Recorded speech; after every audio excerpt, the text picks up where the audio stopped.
Coach Mele's back. He's now an assistant coach at the University of North Carolina. Coach, you're the man. Thanks for coming back. No, appreciate you having me, man. Yeah, last time I was talking to you, you're at Mississippi State, going through a year, and then now you've moved on to North Carolina, which we said right before I recorded. How dare you make me have to root for North Carolina now? Because what they did to Illinois basketball in 2004, 2005, I can't forgive them. I never forgive. Just got to root for me and the football team, and then basketball. I mean, that's a different story, I guess. Oh yeah, I'm a fan of Coach Brown. I will say this: when he got there and their offense started to become like a mixture of air raid and like running the ball, and it was fun looking offense, I started to watch him a little more, and I'm like, this looks pretty fun. And so I started to really pay attention, and then I was like, wait, are you really watching North Carolina right now? You made a pact when you were like 15 years old to never watch North Carolina.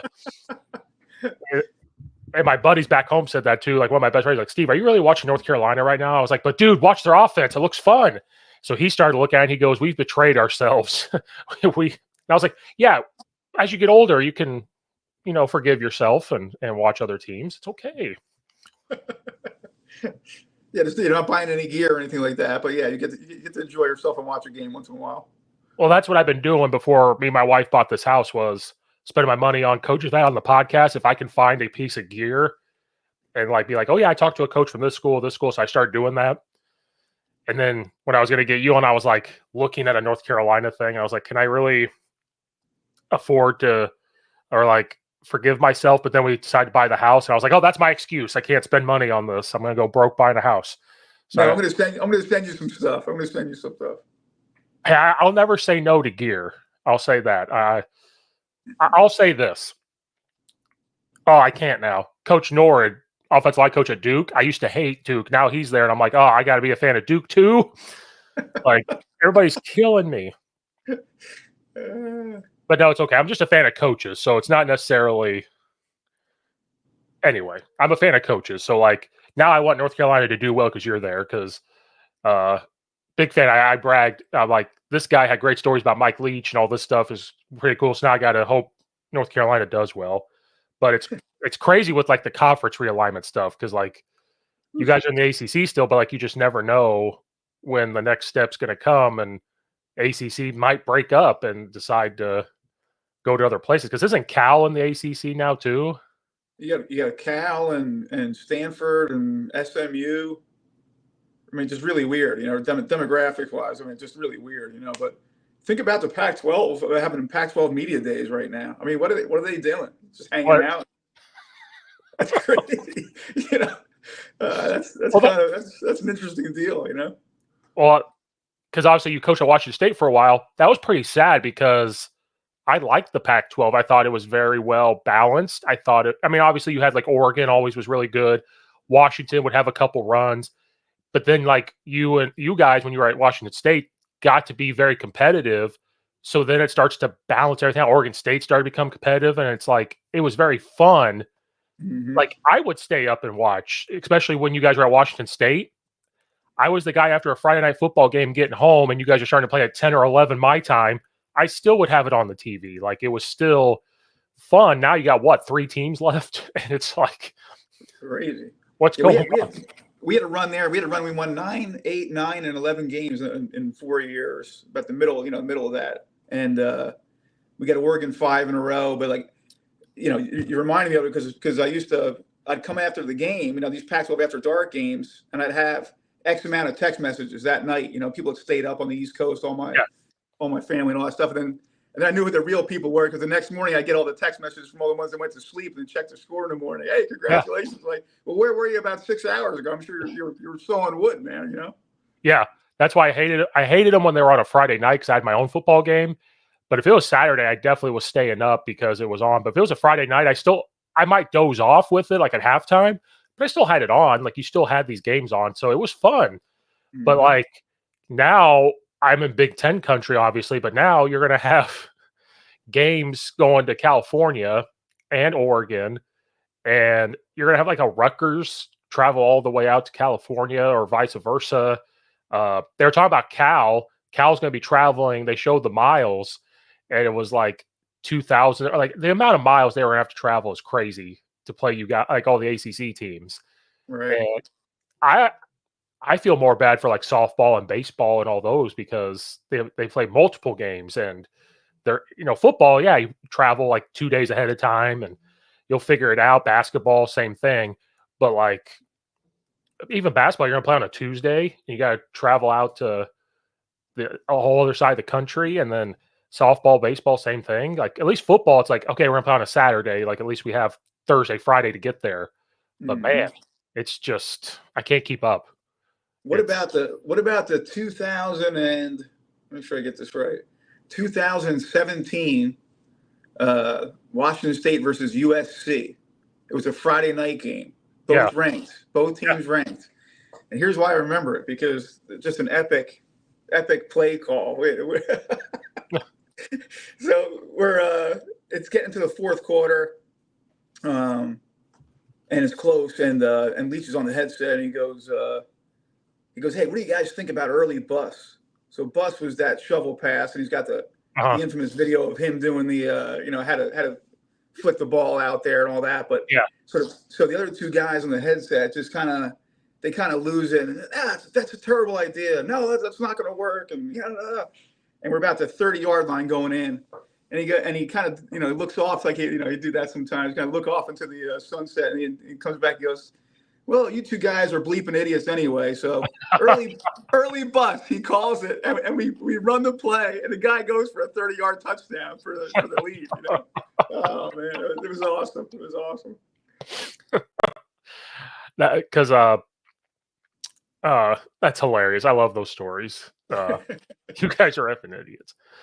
Sorry, I had to Google this. Cal will travel 20,000 miles this year for its road games. 20,720 miles. That's hard. It's not conducive to winning. I mean, that's the thing. I mean, 2 years ago we went.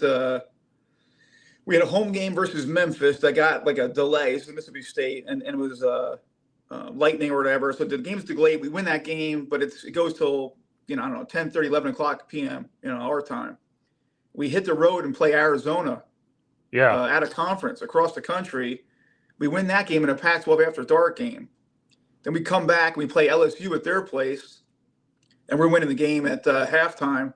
We got actually up earlier, up more than that before we got to the half. Still up at halftime, and we went up losing that game. And I don't, obviously there's plays in the game. If it goes the other way, we win the game. But I certainly didn't help the fact that the travel and the jet lag and the lack of sleep and all that stuff. I mean, it wasn't help. That didn't help us compete Right. that day. I don't think. Right. I can't believe that. Speaking of a Mike Leach story, I had Coach Sage on. He was with you guys for a year, Mm-hmm. and he's like, "Steve, I walked into that interview, and the interview was like an hour and a half, and it wasn't even about anything. It's just Coach Leach wanted to know how did we install pass plays? How did you look at stuff like when he was at Toledo? So he was like showing it all and it was just 6. He's like, just show me your verts. I want to talk about verts the entire time. So it was like an hour and a half. And then at the end of the talk, he was like, all right, you're hired. And he goes, wait, that was the interview? He goes, yeah, you're hired. He goes, but I'm going to tell you right now, if you tell those fucking wide receivers 1 high, 2 high, you're fired. No, you know what he used to call him? He used to call them coverage merchants. He hates coverage merchants. So he got up there. He wants to know 1 safety or 2 safeties. That's all he wanted to know on that part of it. He wanted to know if it was man or zone coverage, and he wanted to know what the blitz tendencies were. I mean, that's really all he cared about, because that would just let him call whatever plays that he felt were necessary, man. But coach, if they spin this guy down and this guy's a hole player, and then if they go 1 rat here, and he goes, yeah, and then if he runs around the stadium and takes the shit at the 50-yard line, and he's like, I don't want to hear any of that bullshit. That's awesome. God, I totally regret, because I think I told you last time, us coaches were like talking like, let's drive to Mississippi State and watch a spring game. And then we just didn't. And then the whole thing happened. And I was like, I regret not taking the opportunity to drive down, because I was never going to Washington State. That was too far. I was like, I'm not going out there. Because now I just ask for stories from people, and they're like, oh, I got stories. And they tell me all that. And it's hilarious. And it makes me want to be that type of coach. Like I do that now a little bit. I try to, well, what if he does this? And I'm like, yeah, and what if you do this? I do that. I try to be funny now. And it's just, it had to make you guys all very like relaxed when he did that. You're like, oh, okay. Yeah. Like, Well, yeah, it was just again, but it was all his plan. It was all kind of calculated to like us just to coach our guys to be really good at their techniques and their fundamentals and get lots of reps. So it didn't matter what the defense did; they could adjust on the fly. Because hey, listen, you can say they're going to play a certain coverage. Guess what? Those guys bust coverages too, or they're in the wrong place, or they don't quite get to their drop.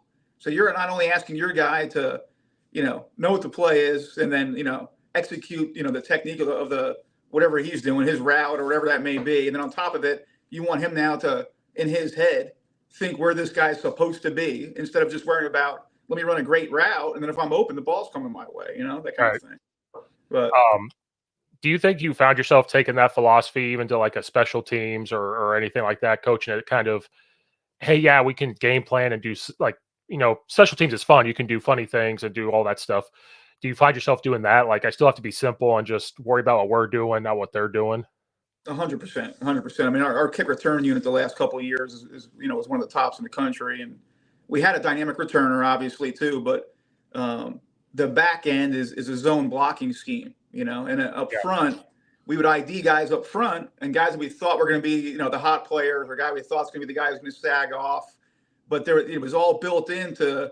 It didn't matter, right? If your guy sagged off, I blocked in the guy, to outside of him. Or if my guy's hot now and he's supposed to sag, I'm going to block him. And then on the back end, we just kept our feet moving with the wedge guys, and it's going to sort eventually, right? It's a pocket for the quarterback, and some point they can twist all they want. They're going to have to show up. We just keep our feet moving and put our hands on the first guy that's in our path, and then it just worked out. I mean, we had a ton of it wasn't just like a couple of touchdowns. It was, I don't know, double-digit returns over 35 yards or something like that. I mean, it was silly every week, the kind of same thing, because it didn't matter the scheme. It was just us, executing the fundamentals and techniques and keeping it simple. We'd carry a boundary return and a field return, and occasionally you had an alternate return, just to keep in your back pocket. But we only practiced about 2.5 returns, throughout the whole year, Right. Yeah. I'm the long snap guy for special teams. I don't care about the rest of it. I just focus on long snapper. And it was funny because like when I got hired, he's like, "You're gonna be the O-line coach, run game coordinator." And I said, "Oh, that's just a fancy way of saying I'm the O-line coach." He goes, "No, you're in charge of tight ends and H-backs and all that stuff." I said, "Okay." Then we get special teams. He goes, "Well, since you're the O-line guy, you're gonna worry about long snappers because then the linemen that aren't doing anything, they can just center snap with you at the same time." I'm like, "Oh, so I'm really not the long snapper guy. I'm just the snapper." And I'm like, "Oh, okay." Everybody's got to pitch in, man, somewhere.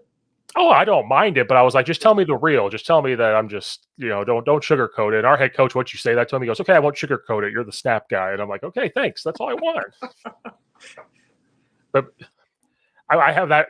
Seems like the relationship you had with Mike Leach, I had with my head coach. Like we're doing so much less this summer. It's crazy. We only go 3 days a week. We just gave him like 11 days off before this week. Like we were just like, go away. 4th of July, do whatever you want. And then we come back. We were supposed to have a joint practice with another team, but the schedule got mixed up. So yesterday was just a bunch of inside run, pass under pressure type of stuff. And so I lost all my linemen but one. So 4 were seniors and 1 was a junior. So now I'm trying to figure out who's going to play where. So I had my thought starting O-line up. Well, 3 plays in, he comes up to me, he goes, "Aren't you going to sub the other guys in?" And I looked at him and I was like, "No." So we almost started arguing, not arguing, but we were just going back and forth. I was like, "This kid can't do it. This kid can't do it. And you want me to put him in? You want me to put him in?" And he's like, "Come on, we got to coach him up." And I'm like, "No, they're not very good. I'm not going to like, I got to worry about this." But I knew I was going to sub. So about 4 plays later, I start subbing. I looked at him. I was like, "Are you freaking happy?" And he goes, "I'm the happiest I've ever been." Like that type of stuff. Yeah. And then like 3 plays. Oh, sorry. Then 3 plays later, I put him back in. Yeah, there you go. That's what I would get the ones. I remember playing before the game, and he wouldn't be too involved with special teams to the point where on Saturday it'd be like, "Hey, how are these guys? You got anybody good back there?" Or, that kind of thing. Like he had no idea. But we played Stanford the one year, and they got McCaffrey back there, and we lost a heartbreaker the year before. Actually missed a field goal. We were 5 for 6 that day. We made 5 field goals. He missed the game winner. So, we do everything in our power to try to make sure special teams was helping us going to win this one. So just not going to kick it to McCaffrey, right? So Right. we're cross kicking, we're putting balls on the ground, we're trying to put it over off of Turner's head, all the different kind of gadgets to keep it away from him. But they're getting, their DSA is obviously better than you'd like because you're pooching kicks to the up back guys, so they're probably averaging somewhere around like the 30 to 32-yard line, something like that, as their starting field position.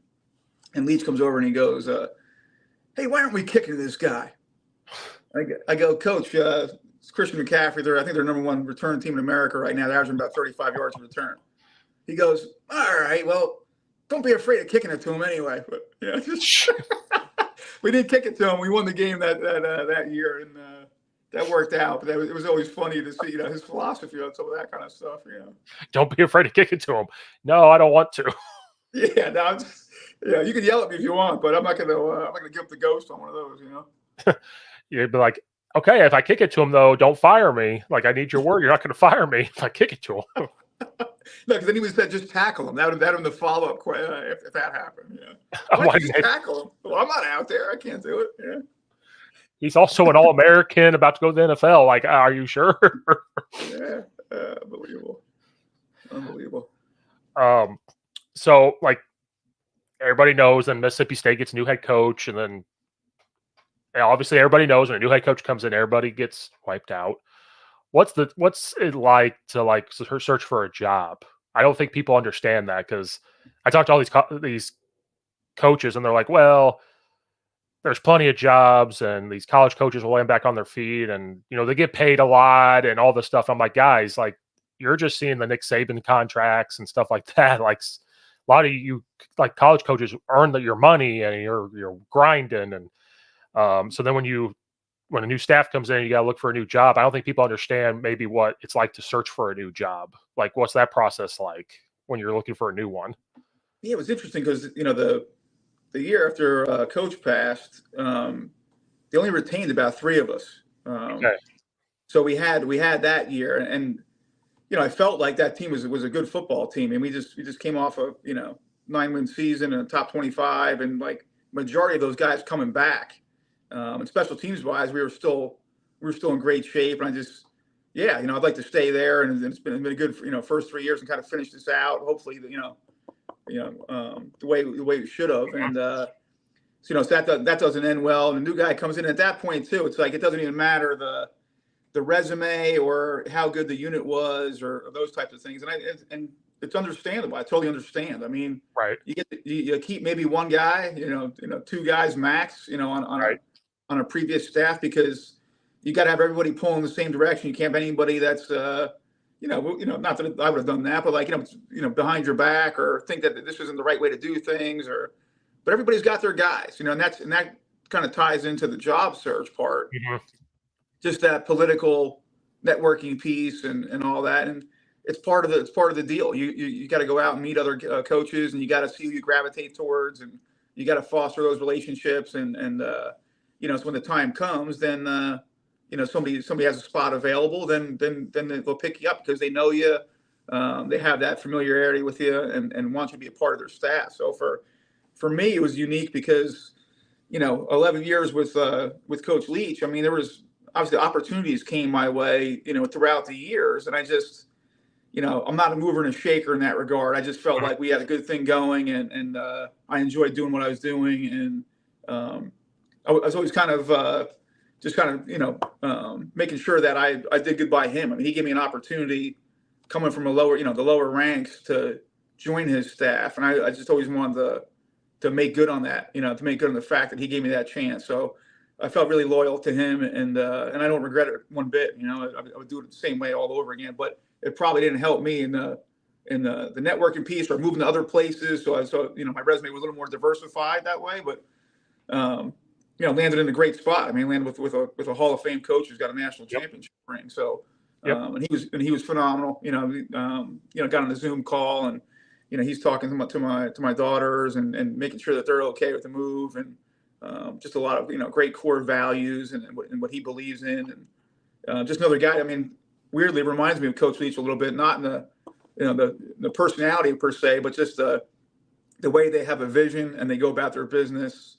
And they want, people that are on board with that. He wants people that on the same boat, you know. So it's been great to see the way he does it, and big culture, really intentional about like daily messages and what we're working on or focusing on, and a lot of team bonding events. I mean, when paintball with the guys a couple weeks ago, that was a good time, except for the fact I got lit up like a Christmas tree. A couple of these guys, but they went to Top Golf the other day. But it's not like that's not like a rare occurrence. You know, some guys post this stuff for social media. This is intentional. This is something weekly. This is speakers coming in. You know, we had Herm Edwards come in. We had somebody speaking about drug abuse and the effects of that. And it's been good to see somebody still out there that is really trying to build these young men and what amateur sports was all Yeah. about in college, man. And he's still doing it that way. He's going to do it his way. We're going to win a bunch of games doing it, and that's what Coach Leach did. That's what Coach Brown does. That's why they're successful. Right. And then like we were talking about, you were texting me like, technically we could be analysts now, but with the new rule, we're coaching. So what does that kind of look like for people that don't understand? Because analysts couldn't really be on the field coaching, right? Like during games and stuff, but now they can. So Mm-hmm. how's that going to change college football a little bit? Yeah, this is entirely trending towards what the NFL looks like.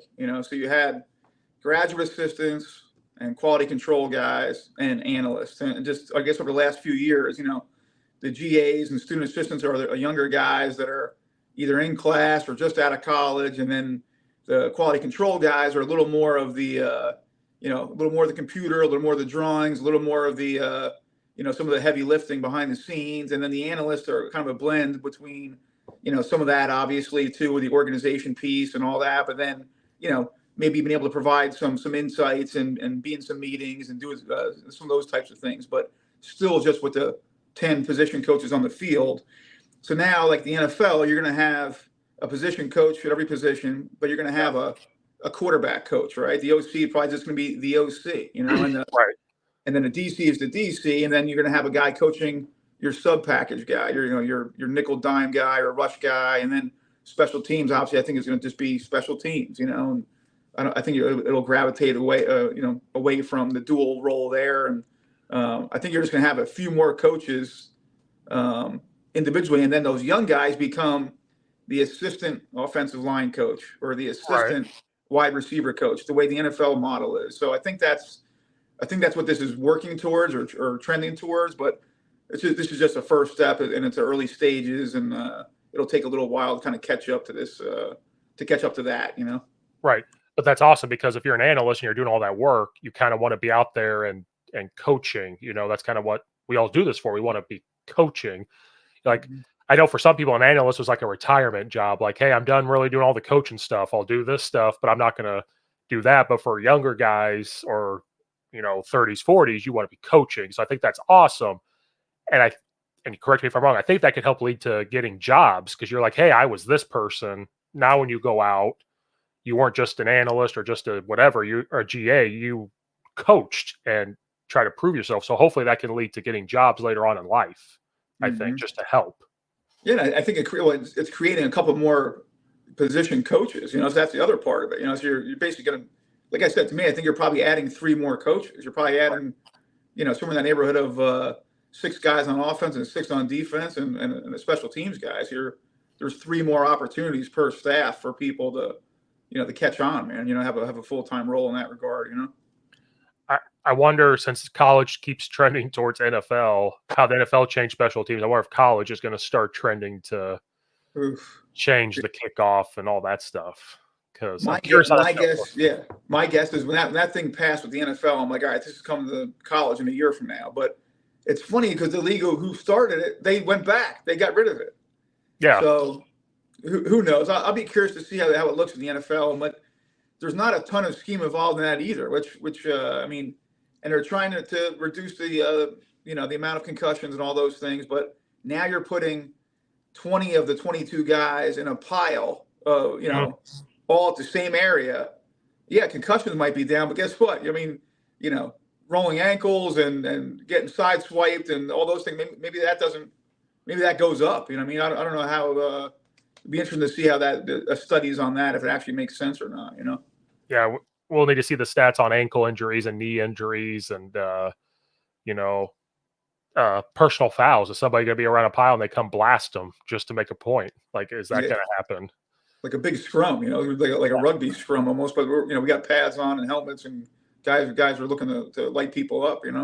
Yeah, I'm curious, which sucks because I understand some of it, the changes that have been made over the years, but like growing up, that was like a huge thing was watching special teams because you just never know if that punt returner makes a big return. That was highlights, Devin Hester's of the world and stuff like that. Even in college, how did Auburn beat Alabama that one year? It was special teams. It was always super like I'm not saying every time special teams out there you're anxious, but you're just kind of like, okay, if we all do our job, it's all going to be good. Like we'll tackle them, or if we do our job, we're going to get a big return, and that's huge. And now it seems like for some of it's going to get taken away a little bit, or you're looking at like, I don't know. I always thought special teams it was so critical, and it gets overlooked. But I always told the kids like, it's always fun. I was like, okay, who's the first person to touch the ball? It's an offensive lineman. Thank you very much. But then it's like, how do we get good on offense? Well, when our punt returner, kick returner gets it past to the 50, like then all of a sudden, then we can score. So it's, I just hope it doesn't get taken away because those were always like highlight reels and you just never knew. Think about the Music City Miracle, man. I mean, just some of the memories when you look back with wide check with the lateral and a kick return and wins the game, and it's like, I mean, you're going to be deprived of some of those plays. I mean, it's that kind of stinks, man. That kind of stinks, in my opinion. Yeah, and people say, well, the kickoffs are they're trying to kick touchbacks all the time anyway. But yeah, there's a human error there too. I mean, you can't get every single one's not going to fly out of the end zone. You can get an opportunity, So right. It'd be nice just to see it play out every time, instead of just kind of taking it away, Well, that's kind of what happened with the NFL. I used to always watch the kickoff. If a team scored, you had to watch the kickoff because they were going to return it, and you were wondering. Now I almost don't even look at it because I know it's going to go out of the end zone. Like when I watch NFL games, it's kind of like, all right, here's the kickoff, and you don't even like pay attention. You're on your phone or doing whatever because it's like it's going to go out of the end zone. Right. But it also sucks because that's opportunities for guys to play. Like they don't understand like these backup linebackers, these backup tight ends. That's their opportunity to get film. Talking to college coaches, like, hey, tell these guys to play special teams on their film because that could help with a partial scholarship. That could help a preferred walk on, and we can work on getting like just all these things you guys have told me. And so I try to tell the kids, like my kids, don't look at special teams as a punishment. Like you have to go out there and play, and it's important. And then we also use that as like our backup tight end, get out there and show us what you got. Our backup linebacker, go out there and show us what you got. And now we have film. And if you do well, then maybe all of a sudden, okay, you'll rotate it on defense a little bit because you've shown.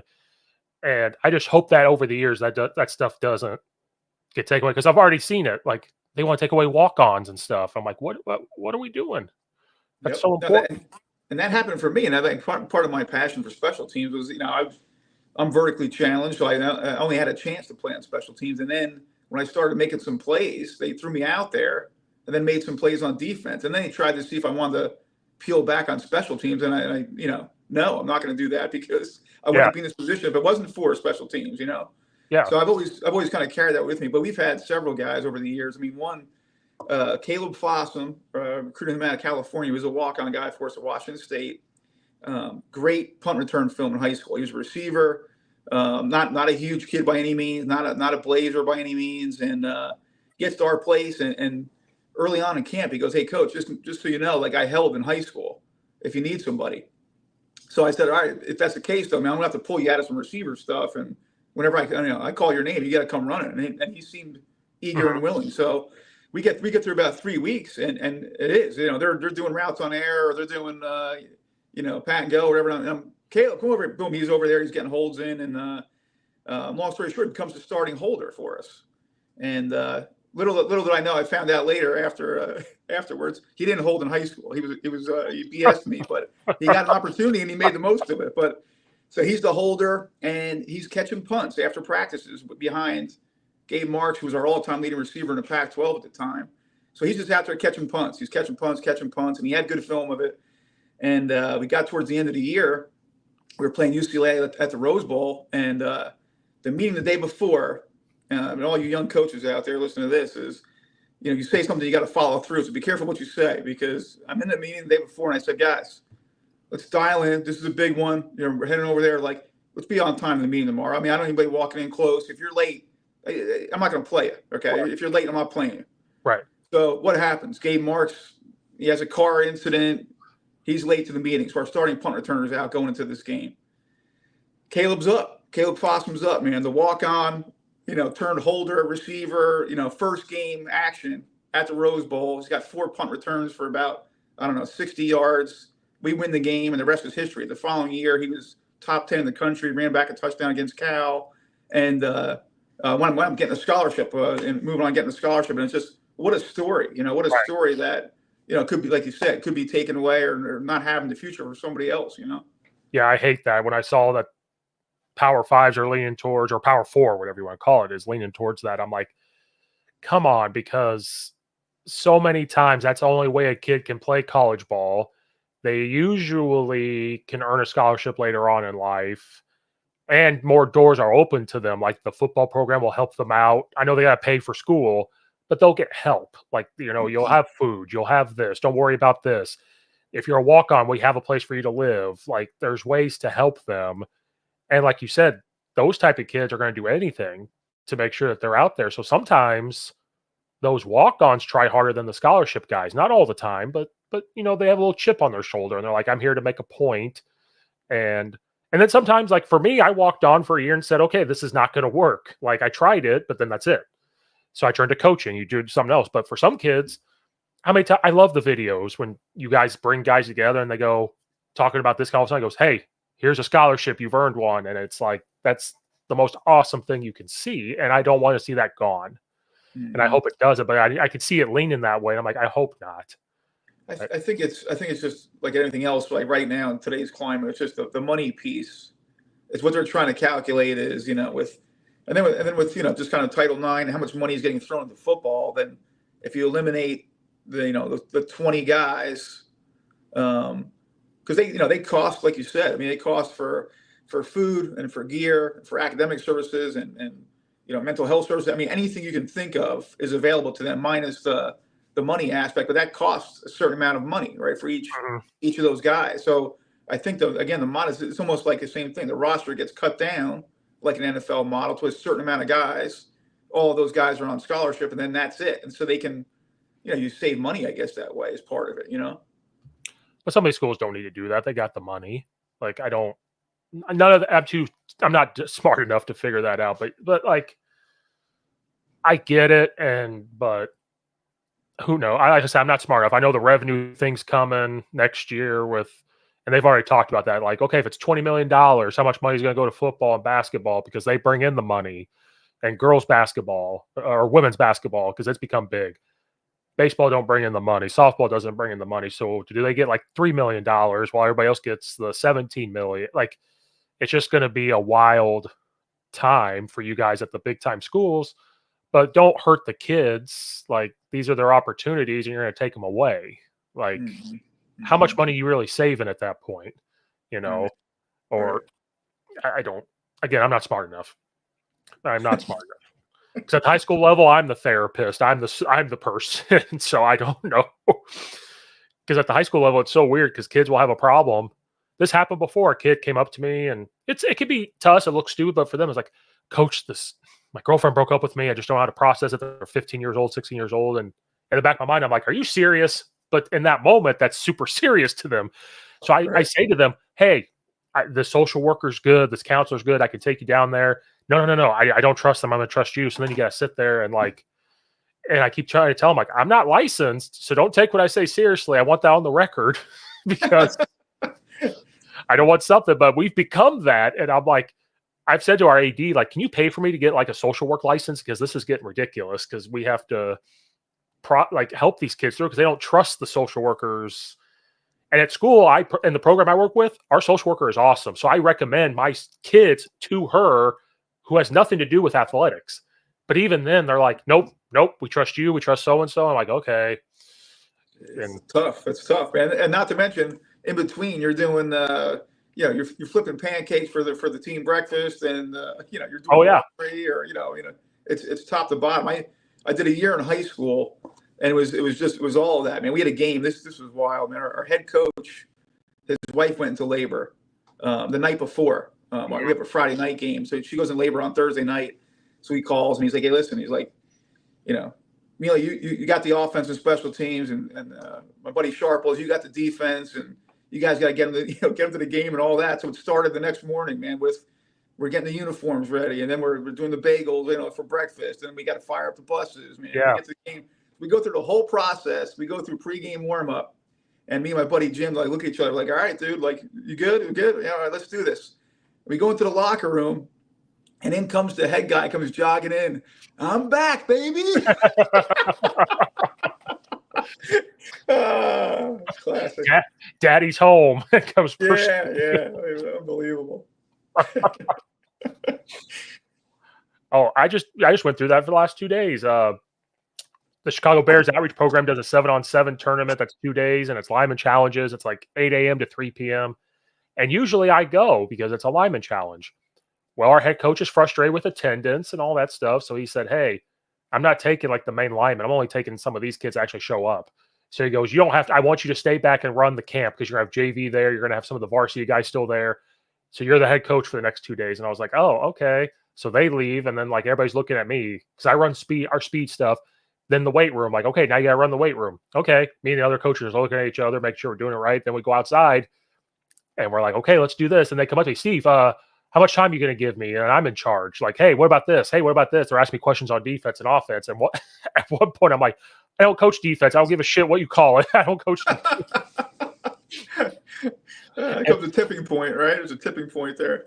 Or we have volunteer coaches, so they'll come for half of them. They got to leave and go to their job because they don't work in the building. And so then they're like, "Steve, you got to take the corners and safeties and work on this, this, and this. You have to work on cover 2 and this." And I'm like, "I can do it, but I'm going to call it what I want to call it, not what our defensive coordinator calls it." And so I already know I said things the wrong way and did it my way. And they're going to come in like, "Steve, what did you do?" I'm going to be like, "Hey, don't put me in charge of the defense." I don't know. Not happening. Yeah. Yeah, no, if I coach, I help out with the defensive line. So I understand. Let me rephrase. I understand defense. I could go be a defensive guy and put what I want in, but it's not calling it what they're calling it. We all have different words. So they were like, "Hey, work on reroutes, work on this, and work on drops and cover 2. And so I'm like, "Okay." So I was doing it. Then I was like, "Well, what do you guys call it?" And they told me, the kids. And I'm like, "Oh, shit. I told you the wrong thing, didn't I?" And they're like, then the worst part ever is when they go, "But yours is easier." I'm like, No, don't listen to me. Listen to the DC. Don't do what I said. Yeah, 100%. We had a guy, I tell you, one of the best coaching jobs I've ever seen, man, was Tracy Clays when he came to Washington State. 2 years there with us, but the first year in 2018, he didn't bring any of his terminology to our players because it was getting to be an older team and some good players and good places, and he literally had to. And I don't know how he did it because I have a hard time doing that myself too. He just made sure he knew that all his calls now were changed to what the previous terminology was, so the kids didn't have to relearn it. And shoot, we had a top defense that year, and that was impressive. He was able to do that, Yeah, and that's one of my biggest challenges sometimes is what you call things and terminology, because I have it in my head. And it's not even just with the kids, it's with coaches. So if we're walking over and a coach says, "Oh, you're running this," I used to say, "No, it's called this." Now I'm like, "You're talking about the same thing." So if a coach says this, I'm like, yeah, that's what we're doing. Even for example, our DC, he'll be watching film and be like, "Hey, is this is your guys' wide zone?" And I look at it and I'm like, "No, that's outside zone. What are you talking about?" And he goes, "What do you mean it's outside zone? That's what you guys do." I'm like, No, we do wide zone. There's a difference." "What do you mean there's a difference?" I was like, "Just look at how the linemen are blocking. They're trying to hook. We're just trying to push." And so I'll do that from time to time, but sometimes they'll say that. I'm like, "Yeah, that's what we do. If you want to call it that," just messing with them. Right. Or the best is "Hey, the best one. Are they running duo or inside zone?" And I'll mess with it. I'm like, "Yeah, that's duo. So that's what you guys do." I'm like, "No, we run inside zone." And I'll fake argue with them. "No, that's not what we do." And it's hilarious. Or our D-line coach now, used to be the head coach at the high school. He resigned, went coach at the high school his kid was at, and then for retirement purposes, it makes sense for him to come back and coach with us. So now we have experience. He's been coaching for 20, 30 years. So it's like really cool experience. Mm-hmm. And he down there helping me with O-line, and we're doing wide zone. And then I go up to him and it's like, hey, when you were coaching, I know you're a zone guy. What would you guys do? And he's like, oh, we only did like jet when we did this, but here was our footwork. And so I thought he was going to say like, go this tangent. He goes, but what you're doing makes a lot of sense. So keep doing it. And I'm like, oh, thank God. Because I thought we were about to butt heads. He's like, no. Do what you're doing. He's like, I'm just telling you what we did. I've always thought that too. I mean, just coaches are always looking for new plays or new things to add or new angles, and which you have to, right? The game is changing all the time. But when you get to the season, there comes a point where you just have to have your plan, something in place, and you got to stick to it, and you got to hang your hat on it. And that's why, like, even it doesn't matter if it's the air raid or it's option football, or it's somewhere in between. It's just, I think guys get into trouble when they start losing the identity of what they're really trying to do. You only get so many plays in a game, right? A couple of years ago for us, they shortened the game up a little bit, and you lost 5 or 6 snaps. And guys want, you carry X amount of plays, right? And maybe you get 75 snaps in the game now, let's say, but you're carrying 150 plays on a menu. How do you're not going to be able to call these plays. You're not going to be able to practice all these plays to be any good at them. And then you get into a game and you're not going to call them anyway. So like, what's, you got to kind of adapt to that. But I think so you run your best stuff. What is your best stuff? What do you do really well? Does your personnel fit it? Have you come into a new place? That's another thing, Right. Even special teams wise, you can change your scheme up if you're specialist to do something better than the other, just because you run a certain type of whatever, a kickoff or a punt or whatever it is. If the guy isn't great at doing that, you ask the kicker. I mean, hey, do you like kicking from the right hash or the left hash? And we'll build our scheme around that. If he's better at doing one or the other. But I think you just got to kind of hang your hat on something and stay true to that and just be best you can at doing it. And I like having other coaches around because in the heat of the moment, you might say something meaning something else. Like, I'll give an example. Like, we're doing inside zone, we're double teaming, and I'm just explaining we're this area, but you also are responsible for that linebacker. And it was just beginning of the summer, so I'm not too worried about some of the things. So what was happening was they were just kind of like running to the linebacker. Well, I'm just more focused on, are we understanding the area we're responsible for? So that coach who I just mentioned came up to me and he goes, hey, I think these kids will respond better if you say heavy on the double team to that linebacker. We don't want them chasing. And in my mind, I'm like, isn't that what I said? And he goes, no, you said this. Like, we're not arguing, but like, you get in the heat of the moment, you're just going. Right. And so it's good to have somebody who's not in the heat of the moment able to tell you, like, I think the kids will respond better to these words. Mm-hmm. Like wide zone, I say, push the world away from us, and they respond well. And so I think that's what's awesome about having multiple coaches around, because then they hear that, they see that, they can tell you. And it was never an argument. It was just make sure that he goes, I know what you're saying. I understand what you're getting at, but they may not get it. And so I love how we work together and focus on the little things. So that's what's awesome about, he's like, you do your thing. You're in charge. You do your thing. I'm just here for those moments. And I'm like, this is awesome. Having a guy around to see that, who's had experience, and tell me what he sees. And I'm like, this is called working together to make sure that it's going to get done. Right.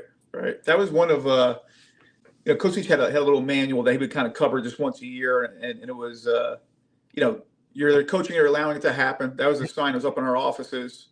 And then in his little manual, he had a thing that was something to the effect of, if you tell a guy 100 times to do something and he still can't get it right, either you're not getting it through to him properly, or the guy just can't get right. But like, it's not, his fault or whatever, like immediately, it's on you to figure out a way to make sure this kid gets it. Are we being too complicated? Are we telling him too much? Are we clouding his head?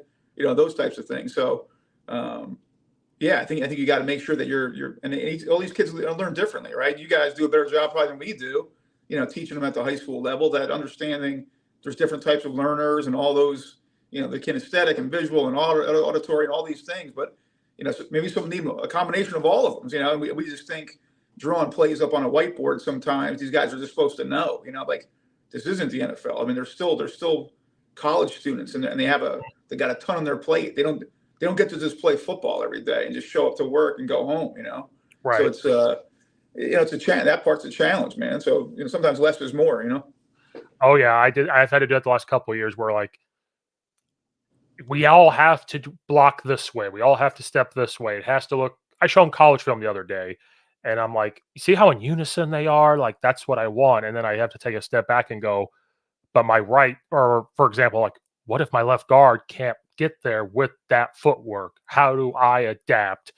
And like I think it was last year during a game, like, coach, I can't get there with this. And I said, screw it. When we're doing inside zone, wide zone block, I take the wide zone step and get there. I don't care how fast you get there. And all of a sudden he was getting there. And I remember somebody saying, why does he look like he's doing something different? And I'm like, because I want him to block the guy. I don't care how, at the end of the day, as long as you do it, I don't care. I'm just giving, now I coach to give them tools in their tool belt. So now they know, like, I always tell them, hey, here's my way, here's another way, and here's another way. And at first they feel like they're overwhelmed because they're like, oh, I have to do this. I'm like, no, no, no, no, no. I'm going to tell you the way I think it should be done. But like, if that's not working for you, I've taught you 2 other things of how maybe you can do it. So it helps you out better. And last year it worked better because I had 4 seniors. So for 4 seniors, they understand it because they've been around me for a few years. These guys that are juniors and sophomores don't know. So I think throughout the summer, once we get into the season, they're going to slowly understand, like, okay, he just is giving me options.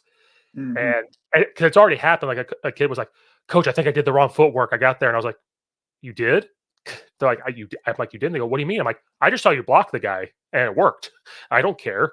And they're like, oh, okay. And another thing I tell the kids is if our quarterback didn't catch 2 straight snaps, it was right to him, he just didn't catch them. So what do all linemen do? They're like, oh, we did something wrong. And I'm like, guys, if I lose my shit, that means you did something wrong. If I say nothing, you're okay. And when that stuff happens, I will take the blame for it. Like a lot of stuff, I will take the blame. Don't worry about it.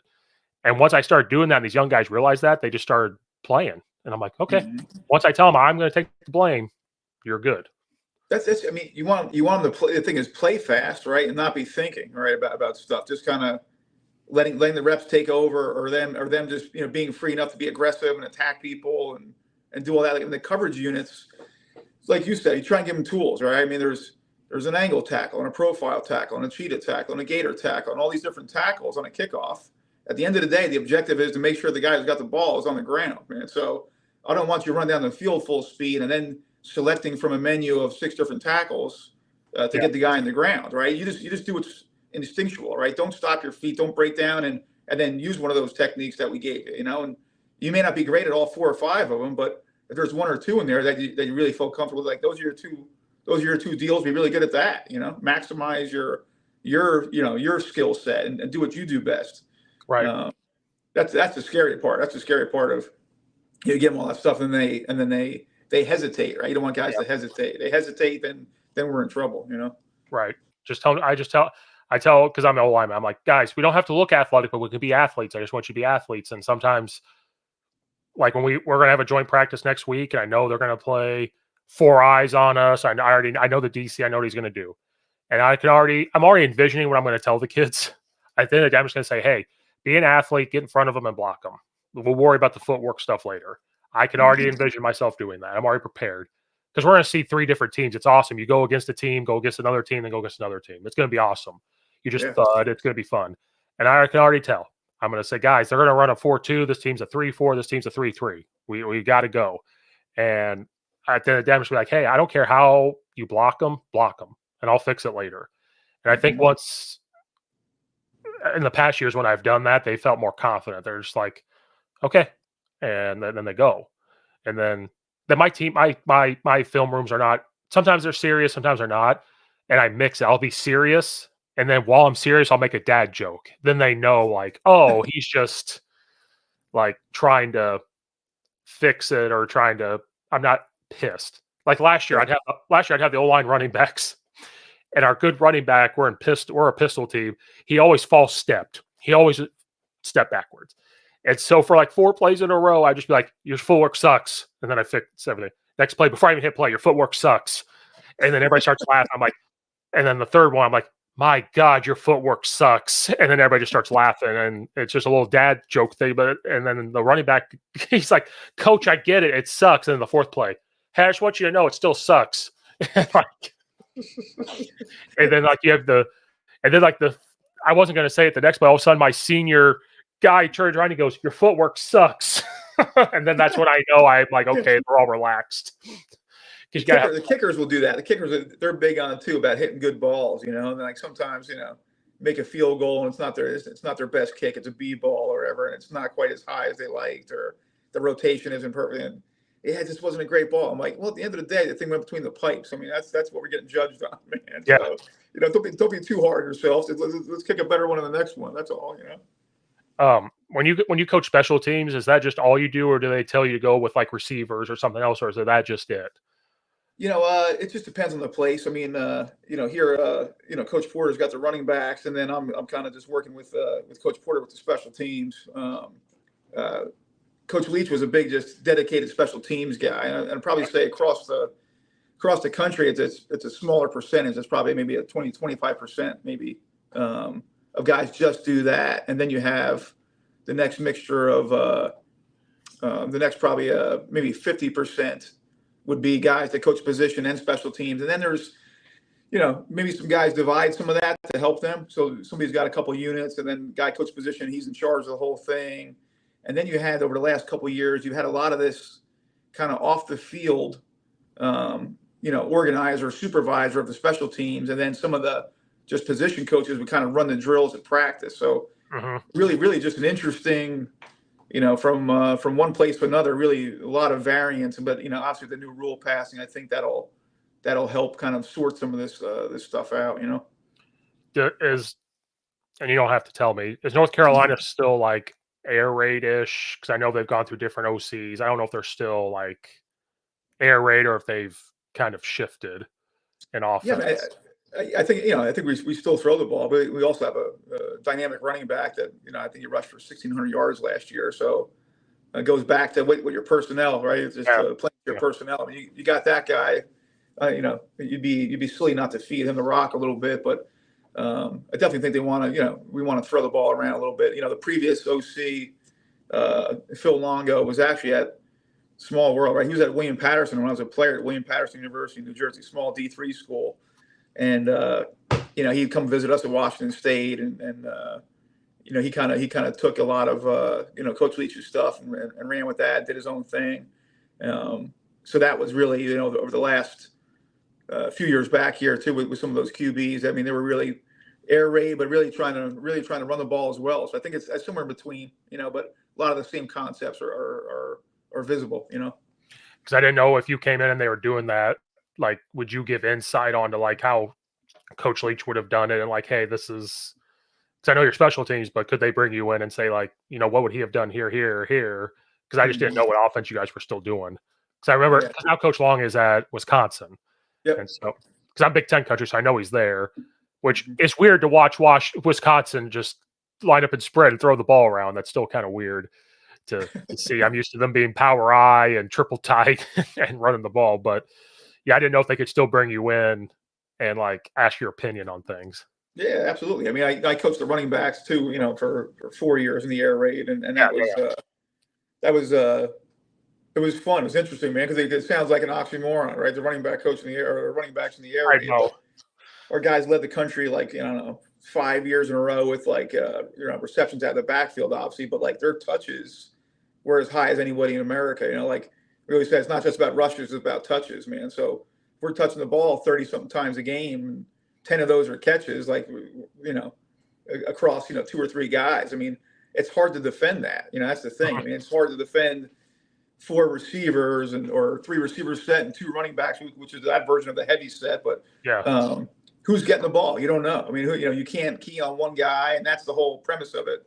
Whoever you're not keying on, or whoever you're going to dedicate some eyes to, then the other guy gets the ball. So that's simple, you know. Well, that's why people always said that to me. And I talked to high school air raid guys. They're like, we rushed for 1,600 yards this year. We still run the ball. Or I did watch Washington State all the time when you guys were there. There were times you guys ran the ball a lot. And I know maybe Coach Leach didn't call it, but it was still ran. But there were some games where they ran a lot because you guys had some running backs, some really shifty guys. And so I always laughed at that. I'm like, they still need running backs, and they still need maybe 2 running backs where maybe this guy catches really good, so they're looking at him, and all of a sudden they hand the ball off to him because they're worried about him catching it. So it's still important to be the running back guy. I always got to roll. Yeah. Well, Coach, I appreciate you coming on here. I didn't realize how long it's been, but I do appreciate you. I appreciate you coming back on here. Yes, if you send me baby blue, I will wear baby blue for you. Go Heels, baby. Thanks, Coach.